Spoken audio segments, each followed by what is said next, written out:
So Infinix is selling this phone for over 1 million naira.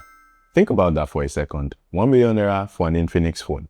This is a brand that built its entire reputation on giving people a lot of value for not a lot of money.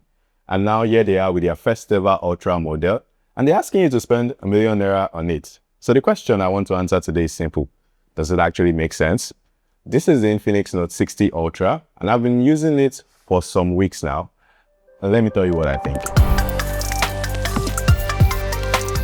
So the first time you pick this phone, you kind of just stop.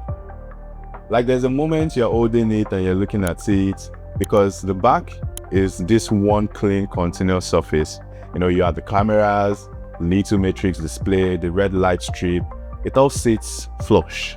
But you flip the phone face down and it shows the time, notification, when it's charging, and, you know, some little animated pets. You can even play a game on it and all of that. After a week, I was actually using it. You know, it changes how you interact with the phone without you noticing. It's kind of like you have on the Samsung Z Flip and the likes. The front is a 6.7-inch screen and it's 4,500 nits. If you've ever had a phone where the screen just dies in the Nigerian sun, that's not a problem with this device. It's very bright. It has very even bezels. You are not seeing lots of black edges all around.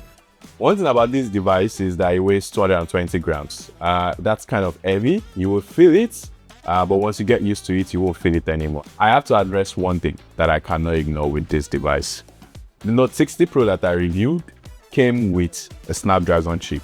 And that was a big deal because Snapdragon has a weight to it. People recognize the name, it signals something, especially in the Android world, right? So when you release the Ultra, which is supposed to be the premium version of the lineup, I would expect that you put another Snapdragon, a better one. But Infinix puts a MediaTek Dimensity 8400 inside. And it raises a question for me. Now, the chip itself is genuinely fine.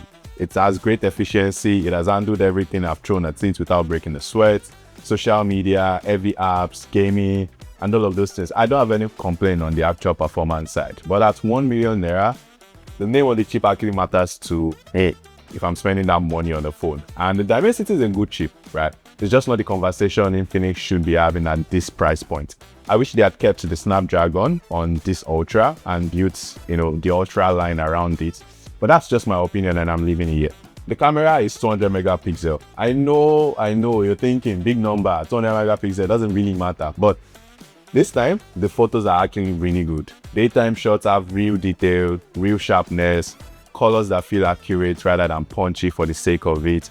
And the dynamic range, you know, the way the phone handles both bright and dark parts of the same photo, I think it's noticeably better than what I've expected and reviewed from the recent Infinix devices. You take a photo with a bright sky and a dark foreground and both actually look right. Night photos hold up too. Low light doesn't immediately fall apart, which is where a lot of phone cameras let you down at that price point and even less than that. The zoom lens is a periscope design and it goes up to 100x. The honest range where shots are actually usable is between 3x to 7x. Beyond that, you'll feel the quality drop significantly. The selfie camera is a 32 megapixel shooter and it's clean. Video goes up to 4K 60 FPS, so if you're a content creator, this actually works for you. The ultra-wide camera is the weak spot in this camera lineup. It is 8 megapixel, and at 1 million naira, that stings kind of like a bit. So you would expect that it's higher. And the other two camera setup have a high bar, and the ultra-wide just does not match it. So if you shoot a lot of wide shots, you will notice that difference. The battery is the biggest and strongest part of this old phone, and I don't say that lightly. This phone packs a 7000 mAh battery.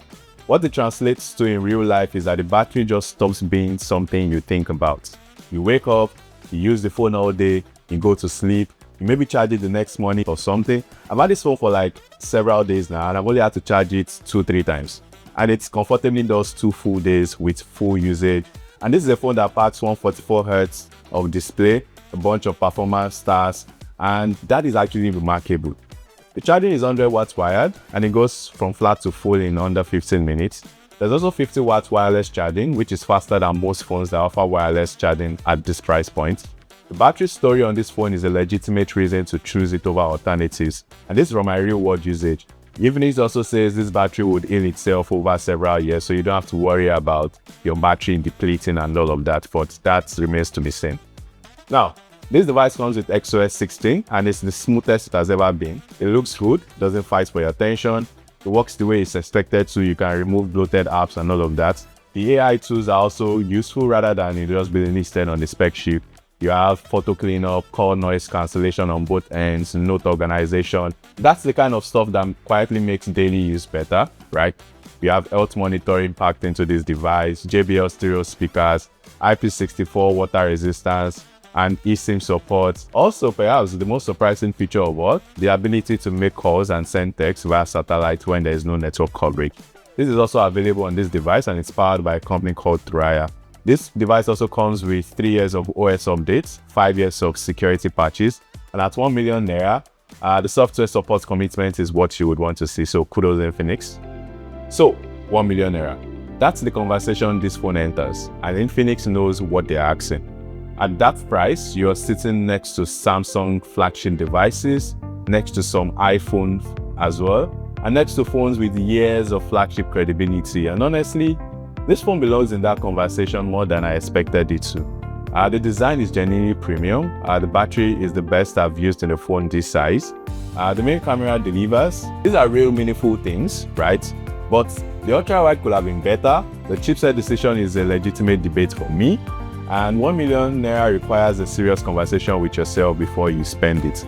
But you know what? If those things sit okay with you, this phone won't disappoint. Infinix has been building towards this moment for a long time. I feel like this Note 60 Ultra is what that looks like, and is the crowning moment that launches Infinix into that new space of flagship devices. That is the Infinix Note 60 Ultra. Would you buy this for 1 million naira? What do you think about this device? Please drop your comments, and if you have any other device you would like me to review, also drop them in the comment section and I'll take a stab at it. Until the next time, bye.